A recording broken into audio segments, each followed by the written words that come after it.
ভারতের রাষ্ট্রপতির নাম কি? আমাদের গ্রামের সামিউল মেম্বার। সামিউল মেম্বার? হ্যাঁ। ভারতের রাষ্ট্রপতি পুজ করছি, গ্রামের মেম্বার থরি পুজ করছি। ওটাই। তোকে আমি 3টা সওয়াল করব, তুই যদি 3টা সওয়ালের মধ্যে 2টা সওয়াল জবাব দিয়ে দিস ঠিক, তো তোকে আমি 500 টাকা ইনাম দেবো। কি রেডি তো? তো তুই পড়াশোনা কতক্ষণ করেছিস? হ্যাঁ, মাধ্যমিক। তো বন্ধুরা, এই চারাটা মাধ্যমে দিয়েছে, তোমরা শুনলে। তাকে আমি 3টা সওয়াল করব, যদি ঠিক জবাব দেয় তাহলে 500 টাকা দিব।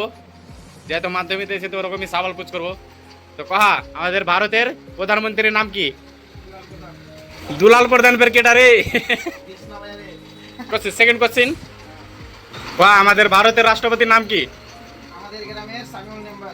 সামিউল মেম্বার? হ্যাঁ, ভারতের রাষ্ট্রপতি পুজ করছি, গ্রামের মেম্বার থরি পুজ করছি। ওটাই নাম। 3 নাম্বার কোশ্চিন এবং লাস্ট কোশ্চিন, যদি তুই ঠিক জবাব দিয়ে দিস তো 500 টাকা দিব তোকে। কহা, আমাদের ভারতের রাজধানীর নাম কি? ভারতের রাজধানী পঞ্চনন্দপুর, এটা আবার কোন জায়গা?